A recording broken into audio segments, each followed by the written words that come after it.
Hey, how's it going, guys? Today I'll be analyzing the Steve Jobs commencement address to the graduating class of 2005 at Stanford University.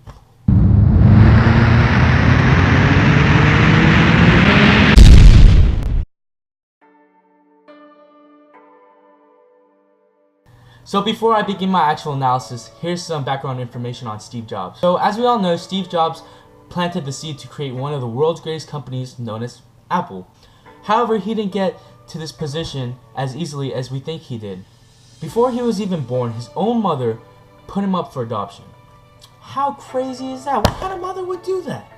I mean, it's pretty understandable considering that she was single and just graduated from college, and it would be hard for her to raise a child on her own. But still, anyways, his mother wanted to make sure that her son would eventually go to college. So through a selection process, Jobs found a family which consisted of parents that were high school and college dropouts. At first, his mom refused to let them adopt him, but the adopting parents promised his mother that he would go to college in the future. So basically, this speech is about Steve Jobs' life. He tells it in 3 stories. That's it. No big deal. Just 3 stories. His audience is a bunch of eager college graduates ready to take on the real world. They're pretty interactive during his speech. They laugh at his jokes, they applaud for his achievements, and they emotionally engage themselves. Check how emotionally engaged this guy is. He's so intrigued in what Steve Jobs is telling him. It's pretty good. He's a pretty good speaker. Steve Jobs varies with the tone of his speech. He starts it out with humor to draw in the attention of his audience because, well, you know, everyone likes to listen to a funny speaker. I mean, just check this clip from the speech app. The first computer with beautiful typography. If I had never dropped in on that single course in college, the Mac would have never had multiple typefaces or proportionally spaced fonts. And since Windows just copied the Mac, it's likely that no personal computer would have them.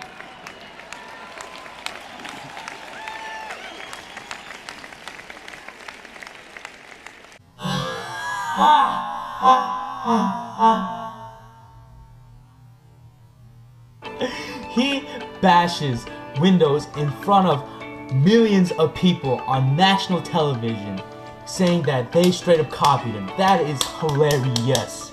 Anyways, as he continues on with the speech, he begins to enter stages of more serious talk. It's not necessarily mean or strict, but uplifting and encouraging. Steve Jobs uses some appeals in his speech, and I found them very effective.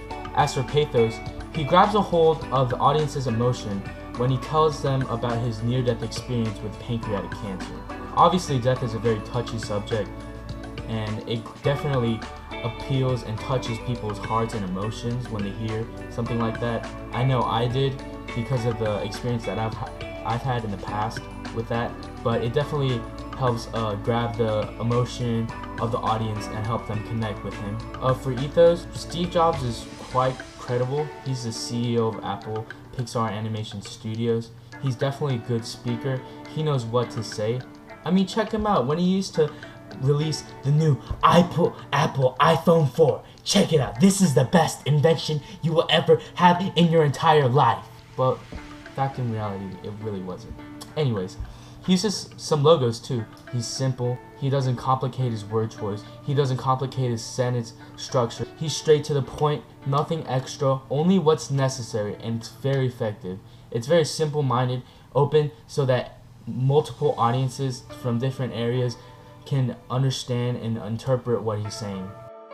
As for stylistic techniques, Jobs uses a little thing called the rule of 3 tricolon. He says his list, or whenever he's listing anything, he lists it in numbers of 3. This is because when you say things in 3 and when you hear them, it's easier on the mind. It's easy to remember when it's in 3. 2's too little, 4's too much, but 3 is a really good number. For example, every poster, every label on every drawer, it was beautiful, historical, artistically subtle, all external expectations, all pride, all fear of embarrassment or failure. He does this throughout the whole speech, and it's easy and it sticks on the brain when he says it. He also uses humor, like earlier. The audience cracks up. He uses these things called antithesis. He says a quote and it has contrasting words in it. For example, if I had never dropped out, I would have never dropped in. This is referring back to when he dropped out of college. He dropped out of classes that he didn't feel he needed to take but he dropped back into the classes that he wanted to take, which helped him pursue in his career. Another one, you can't connect the dots looking forward, you can only connect them looking backwards.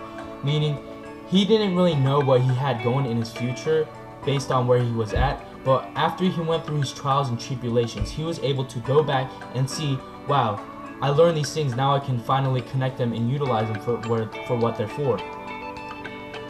So I'm going to combine purpose and meaning of speech together because I feel those are pretty much the same topic essentially. I feel Steve Jobs gave this specific speech to the specific audience because it fits them in their situation. It shows how Steve Jobs started out in college and went through all these trials and tribulations to get where he was, founder of Apple and Pixar Animation Studios. These college graduates, once they graduate, they need to find what they're going to do for the rest of their lives. And Steve Jobs is saying, as long as you find what you love to do and enjoy it, that's what you should do. And he's telling these college graduates that they need to find what they love to do because they're going to be doing that for the rest of their life. Not saying that his choices were smart dropping out of college and all that, but they need to utilize what they've learned and their experiences so that they can find what they love to do in life. So the main reason I chose this speech was because I feel this speech is very encouraging and uplifting for those who don't know what they want to do in life yet. It's definitely aimed towards people in our range, high school students, college students, that don't know what they want to do with their life yet. I know most of us are sitting here thinking, wow, what am I learning? When am I going to use this for the real world? But the fact is that when we go on in the future, we'll find places where we need to apply what we've learned in high school, college, wherever we may have learned it, we will find somewhere to apply it. And I feel that this is teaching that, and no matter what we do in life, we need to find what we love to do. Don't do something if you don't enjoy it. You need to find what you love to do and stick with it, because the matter of fact is, when you're an adult, you can't just switch from that to that just because you want to. You have to stick with what you learned in college. Based on that, you will have a job. And with that job, you'll stick with it for the rest of your life. And if you don't like it, that's gonna suck. That's the fact in reality. So you need to have a reality check and find what you love to do and pursue in that, so that when you grow up, you love what you do, and that's all that matters in the end, and you'll live a happy life. So for my artwork, I chose this piece of artwork called Excursion of Philosophy. I honestly had no idea what to think when I saw it at first, but I sort of got the idea of it. It's a couple guys looking down in despair, naked woman in the background. So obviously, I interpreted it as an unhappy couple. They're hungover, maybe they turned up last night or something. But the guy wakes up, the girl's still sleeping, and he's just contemplating. Maybe he's contemplating, wow, my life sucks, and maybe I need to change it.